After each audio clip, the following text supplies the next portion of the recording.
muy equivocadamente. Algunos están bastante confiados pensando de que cuando se habla acerca del juicio de Dios, este se realizará hasta que el Señor venga. Y esto no es cierto. Este juicio ya se está realizando. Y es una buena noticia para aquellos que hemos aceptado que Jesús sea nuestro Salvador personal. ¿Por qué?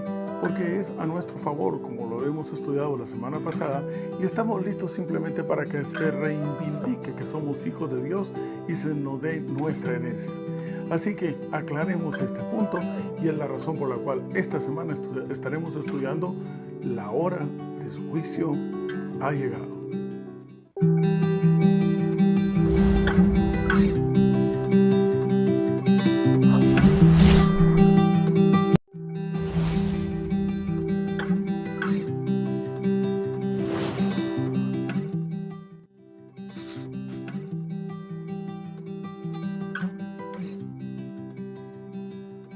Y me encuentro buscando en el Nuevo Testamento, en el libro de Lucas. Por favor, como siempre se los pido, acompáñenme. Me encuentro en el libro de Lucas, en el capítulo 21 y el verso 28.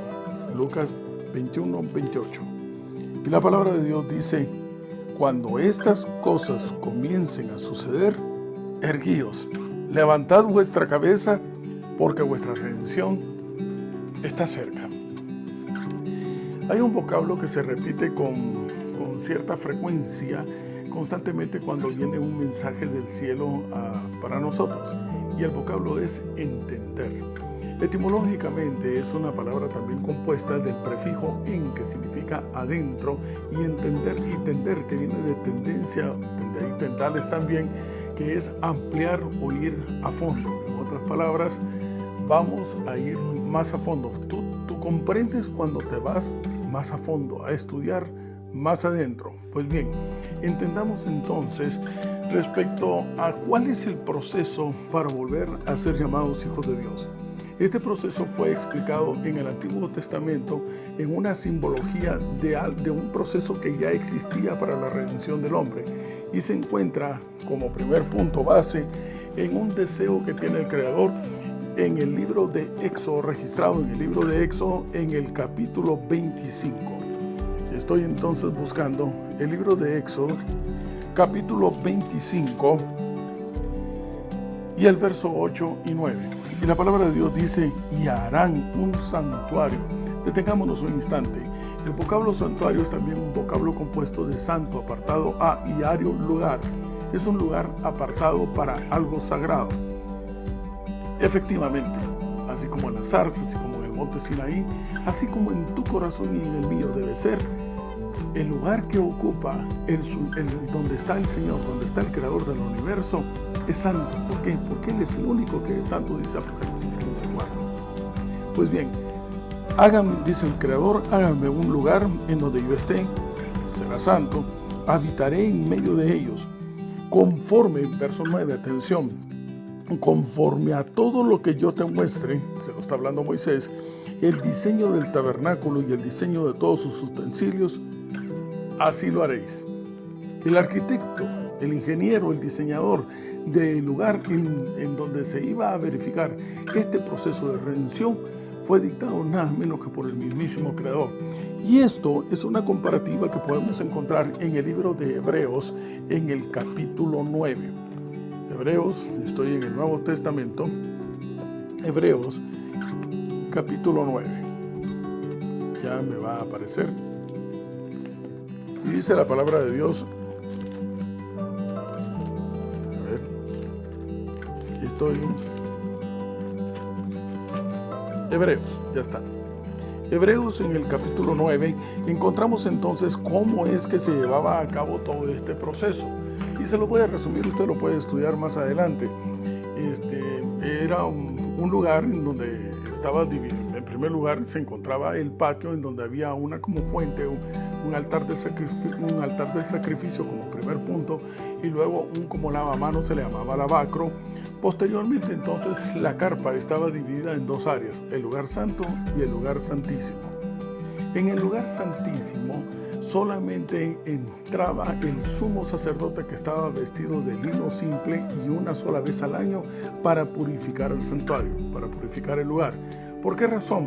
Porque todos los días, tanto en la mañana como a las 9 de la mañana y posteriormente como a las 3 de la tarde, los sacerdotes eran los que estaban oficiando el sacrificio que de manera continua, por eso se le llamaba también, estaba realizándose en el altar del sacrificio.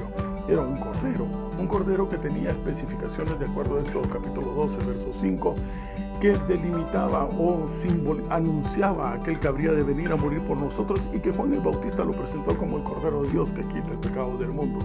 Macho, masculino, en la flor de su juventud, los 33 años, sin defecto, sin pecado. Pues bien, por cierto, los sacerdotes estaban vestidos de lino finísimo. Era una vestidura blanca, siempre lo hemos dicho, no era de color negro. El sacerdote era un representante de Dios en este momento para poder oficiar entonces el sacrificio y la necesidad que tenía el pecador de ponerse a cuentas con el Señor. Que por cierto, de acuerdo a la lectura que encontramos en Levítico capítulo 4, el sacerdote también necesitaba de un cordero. Y es más, es un punto interesante el hecho de que el sacerdote no se quedaba a escuchar la confesión de los pecados del pecador. ¿Por qué? Porque el único intercesor entre Dios y el hombre es Jesucristo, el Hijo de Dios, y porque Él también necesitaba entonces de un cordero, de un intercesor. Ahora bien, una vez al año, decíamos, esto se llevaba a cabo y es lo que encontramos registrado en Hebreos en el capítulo 9.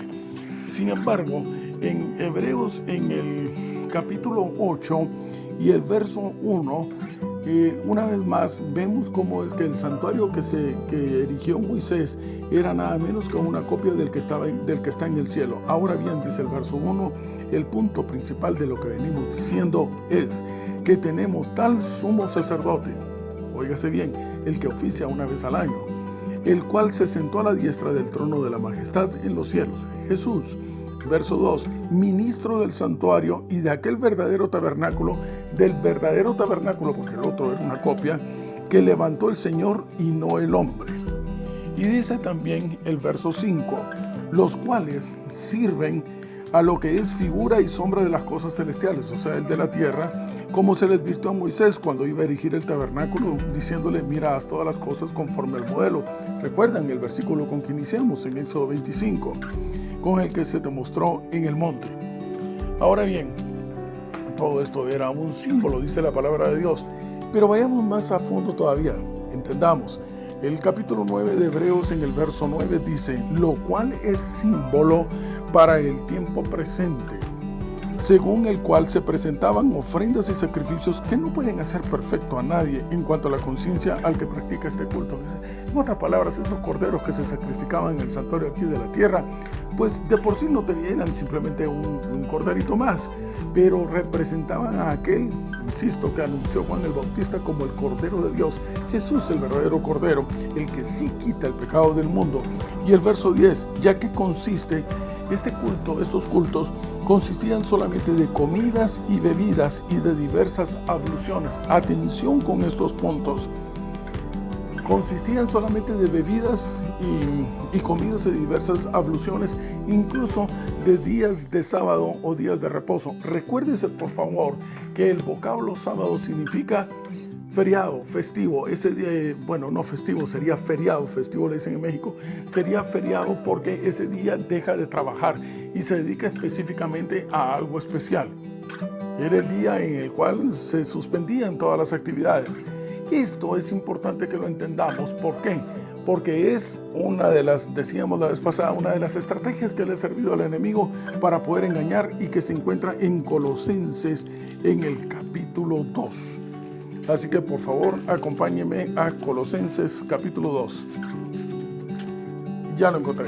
Y dice la palabra de Dios, en primer lugar la advertencia, en el verso 8, mirad que nadie os engañe por medio de filosofías y huecas sutilezas, esas que son según las tradiciones de los hombres, conforme a los rudimentos del mundo y no son según Cristo. ¿Cuáles? Esa que dice en el verso 14 del capítulo 2 de Colosenses, que es el que utilizan nuestros amigos, algunos de nuestros amigos pienso yo, bien intencionados, pero muy mal informados. A aquellos que anulando el acta de los decretos que había contra nosotros, que nos era contraria, quitándola de en medio y clavándola en la cruz. La ley de Dios no fue clavada en la cruz, no fue anulada, sino que simplemente esos decretos, cuando tú aceptas a Jesús como Salvador personal, la ley ya no tiene nada contra ti. ¿Por qué? Porque no la estás infringiendo, porque esa que es la manera de ser de Él, es ahora también tu manera de ser. Y dice la palabra de Dios, y despojando a los principados y a las potestades, los exhibió públicamente, triunfando sobre ellos en la cruz. Verso 16 es la clave. Recordarán ustedes de que estos ritos del santuario terrenal consistían también en comidas, bebidas diversas, abluciones. Abluciones son los lavamientos y en días de sábado. Y el verso 16 dice, por tanto, ya que Jesús ya vino y dejó de tener sentido de razón de ser aquel que le anunciaba que iba a venir, o sea, el santuario terrenal y los sacrificios del Cordero, por tanto, ya nadie entonces los critique o los juzgue de en lo que se refiere a las comidas, o por qué abandonaron las comidas o las bebidas, o en cuanto a los días de sábado, lunas nuevas o días de reposo. Que ya nadie les diga por qué no. Esto no significa entonces de que el sábado ya no se observe como día de reposo. Simplemente significa, recordarán ustedes que el Levítico capítulo 23, en las 7 fiestas, había muchas fiestas, pero las 7 fiestas que eran muy importantes para el pueblo de Israel, muchas de ellas iniciaban, habían 7 sábados ceremoniales, se les llama. ¿Por qué? Porque anunciaban el inicio y el final de una fiesta muy importante, o sea que eran día feriado, día libre, como el 15 de septiembre, el 16 de septiembre en México. Ese día no importa si es lunes, martes o miércoles, es un día en el cual se suspende la actividad cotidiana. Pues bien, se suspendía la actividad cotidiana el día que iniciaba una de estas fiestas que se encuentran registradas en Levítico capítulo 23. Pero ya no es necesario observarlas. ¿Por qué razón? Porque aquel a quien anunciaban, aquel a quien estaban diciendo vendrá, pues ya vino, ya está aquí. Entonces que ya nadie juzgue con respecto a eso. Pero el sábado, que es su manera de ser, esa que quiere que tú y yo nos reunamos con Él de una forma muy especial, por lo menos una vez cada 8 días, ese sigue vigente y lo será para la eternidad. ¿Por qué? Porque Él es eterno. Ahora, ¿por qué interesa saber cuándo deben de suceder estas cosas? ¿Por qué? ¿Por qué lo del juicio? ¿Cuándo debe suceder? Porque de acuerdo al texto que nos ha estado ocupando este trimestre, en Apocalipsis en el capítulo 14 y el verso 7, la palabra de Dios dice, recordarán ustedes que la semana pasada hablamos sobre temer a Dios y darle gloria. La pregunta es ¿por qué? Porque la hora de su juicio ha llegado. Punto interesante a notar. Dice ha llegado, no dice llegará. Estamos en el momento en que ya se está realizando ese juicio. Ha llegado. Para poder aclarar si estamos en el tiempo del juicio, es importante entonces que vayamos a una visión que está bastante conectada con lo que estamos hablando. Y esta visión le fue dada a Daniel. Fue una visión que también se repite, es decir, el mismo mono, solo que con diferente vestido. Pues esta visión se le explicó a Daniel muy detalladamente en el capítulo 8. Así que por favor vayamos a Daniel en el capítulo 8. Es importante también poder aclarar lo siguiente, apreciados amigos y hermanos, los escasos minutos que tenemos para poder estudiar algo tan profundo y que es mucho más amplio como lo que estamos haciendo en este momento, realmente pues no son suficientes. Es entonces necesario que usted se aboque con un anciano de la iglesia, con un miembro de la iglesia adventista del séptimo día, que gustosamente se tomará el tiempo para poder, a la luz de la palabra de Dios, explicarle esta visión. La visión del capítulo 8 de Daniel habla acerca de un carnero y de un macho cabrío. Este carnero tiene 2 cuernos. El macho cabrío entonces viene y lo destruye, y de él entonces salen 4 cuernos, y de él sale después un cuerno muy especial que habla palabras contra el Altísimo. Es lo que nos dice el capítulo 8. Pero vayamos al verso 19. El verso 19 dice la palabra de Dios en Daniel, capítulo 8, verso 19. Y dijo, he aquí yo te enseñaré lo que ha de venir al fin de la ira, porque esto es para el tiempo del fin. Una vez más, ¿Por qué es que la hora de su juicio ha llegado? Esta visión nos va a explicar que es para el tiempo del fin. ¿Qué tiempo? Pues este tiempo. Y esta oportunidad vamos a determinar cómo es que sabemos que este es el tiempo del fin. Así que la interpretación histórica que dan algunas corrientes respecto a que esto ya sucedió no es posible, porque dice la misma palabra de Dios, lo está indicando que es para el tiempo del fin. Ahora, ¿cuál es la explicación que hay acerca de qué es el carnero y el macho cabrío? La encuentra también en el capítulo 8. Si usted lo lee muy de cerca, se encontrará, por ejemplo, en el verso 20, en cuanto al la misma palabra de Dios lo interpreta. En cuanto al carnero que viste que tenía 2 cuernos, estos son los reyes de Media y de Persia. Igual que lo de la estatua con los brazos cruzados, igual con lo del oso que tenía una pata más grande que la otra de Apocalipsis. Es el rey de Medo y de Persia, y el macho cabrío es el rey de Grecia. El cuerno grande que tenía entre sus ojos es el rey primero. Y en cuanto al cuerno que fue quebrado y sucedieron 4 en su lugar, significa la división del imperio de los griegos. El imperio de los griegos fue dividido en el año 301 en una batalla, la batalla de Ipso, en donde finalmente entonces este imperio se divide en 4 reinos. Estos 4 reinos, aquí los tengo anotados, se dividieron en el de Casandro, Lisímaco, Seleuco y Ptolomeo. Posteriormente entonces surge un cuerno pequeño o un reino empezó a expandirse. Lo importante es esto, la expansión de esto se da debido a que hay un deseo de unidad dentro de los griegos, y esto lo pudieron propagar a través de su idioma, y el idioma también entonces a través de la iglesia. Estos fueron los antecesores, es una corriente que venían de parte de los antecesores de Aristóteles y Platón, y llegó incluso a la iglesia de Roma, en donde ellos establecían de que en determinado momento el dirigente máximo o el emperador tenía una inspiración y era también divino, era una conexión, era prácticamente Dios aquí en la tierra. Esto logra ser entonces también adquirido por la corriente de la iglesia en ese tiempo, y es propagado por un tiempo al cual se le conoce como el tiempo del oscurantismo, cosa bastante contraproducente, porque si la religión realmente estaba de acuerdo con la voluntad de Dios, debió haber sido la época de la luz, la época de la iluminación, en donde todo estaba claro, pero por el contrario, todos los historiadores están de acuerdo en que esa época fue una época de oscurantismo, una época de ignorancia. Ahora, los griegos entonces se dividieron en el 301 a.C.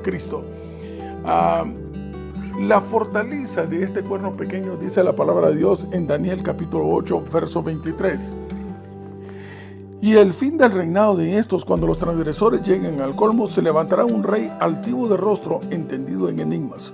Su poder se fortalecerá, mandó con fuerza propia, causará grandes ruinas, es lo que estamos hablando del tiempo del oscurantismo, prosperará, hará arbitrariamente. La pregunta que surge es, ¿y hasta cuándo?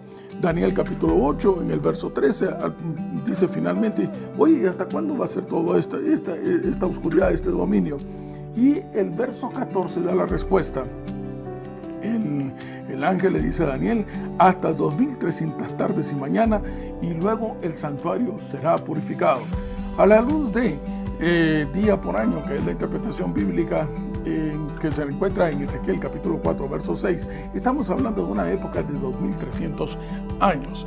Ahora, la pregunta es, ¿cuándo inician estos 2300 años? En primer lugar, tome nota que dice que es hasta la purificación del santuario. Y que esta visión, dice el verso 17, es una visión para el tiempo del fin. ¿Cuándo inician? Es importante establecer cuándo inician estos 2300 años. Daniel capítulo 9, verso 25 nos da la respuesta. ¿Sabe pues?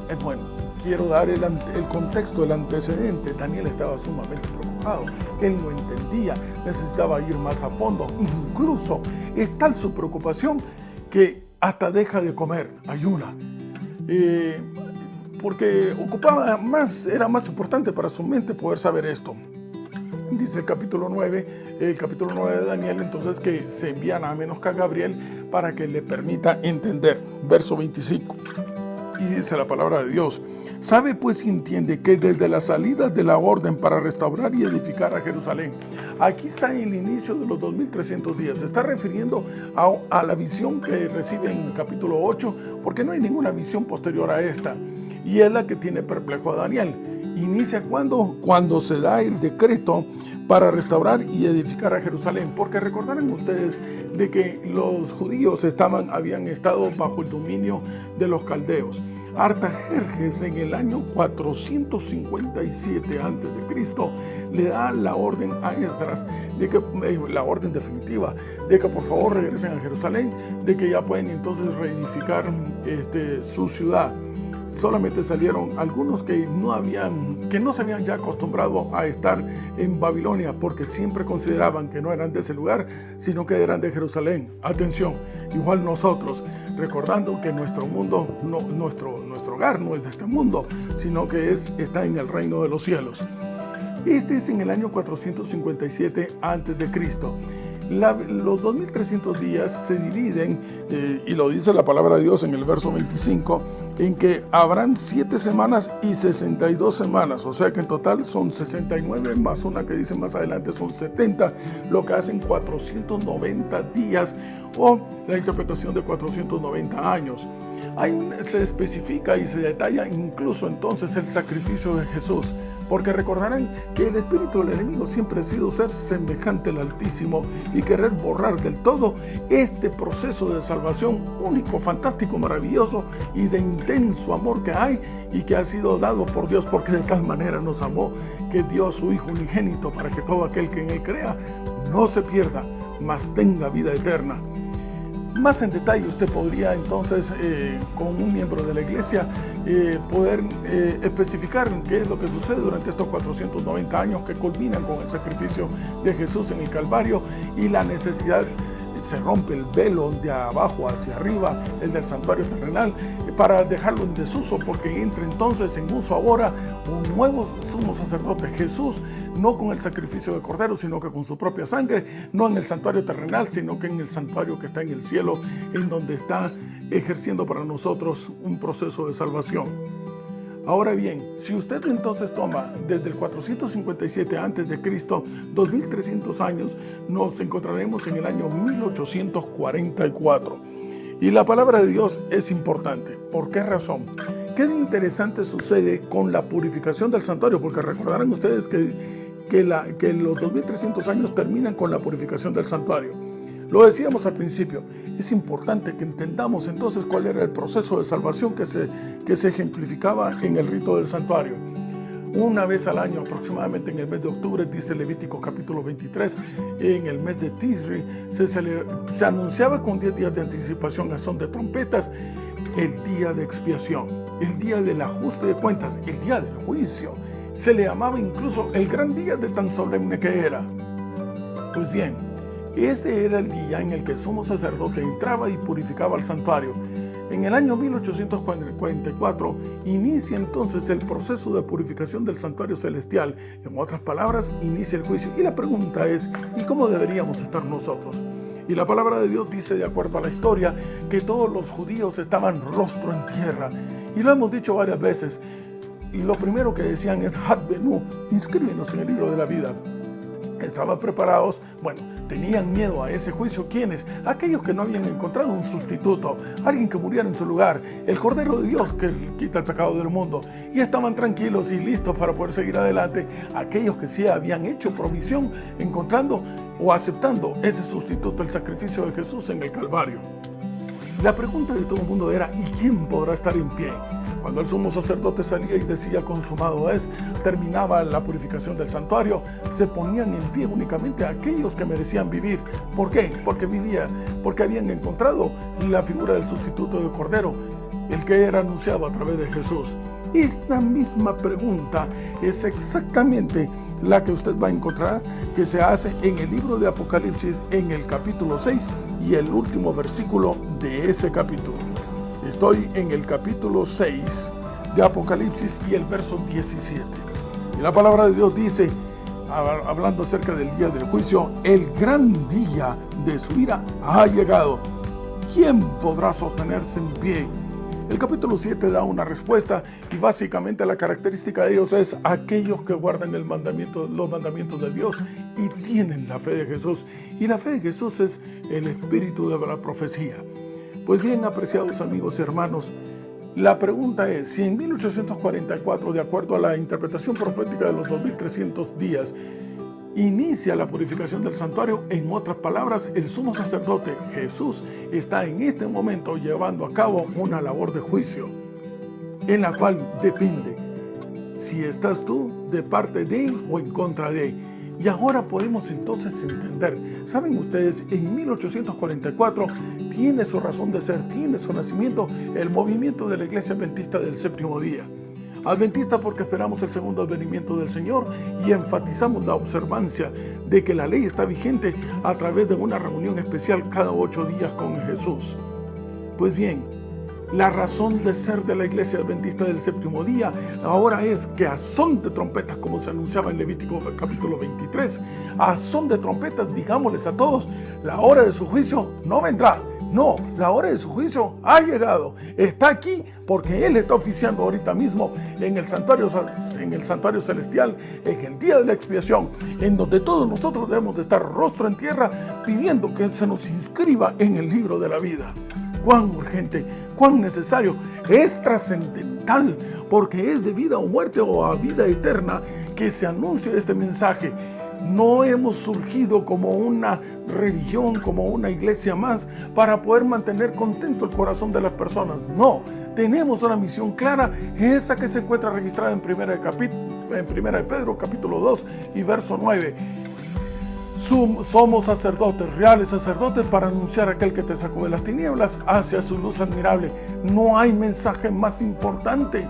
Deja de estar perdiendo el tiempo en cualquier otra cosa que no sea anunciar a Jesús como la única opción de salvación y de vida eterna. Apreciados amigos y hermanos, es importante entonces que tengamos presente que cuando aceptamos a Jesús recibimos una trompeta para anunciar este mensaje. Y es por hoy que a la luz de este texto de Primera de Pedro capítulo 2 verso 9, tengamos consciente que una vez tú aceptas a Jesús, somos nombrados real sacerdotes. Vamos a casa, vamos de regreso a casa para poder decir a otras personas que Cristo viene pronto y que es importante que la trompeta que se nos ha dado la anunciemos. Esa es la razón por la cual tú no puedes quedarte sentado en una banca, en una iglesia, una vez conoces a Cristo. Te hayan dado un cargo o no, una responsabilidad o no dentro de la iglesia, levántate, porque el Señor ya te dio ese cargo, ya te dio esa responsabilidad. Anunciar que Él viene pronto. Y ese anuncio se encuentra registrado al detalle en la segura palabra profética, esta que tú tienes en tus manos.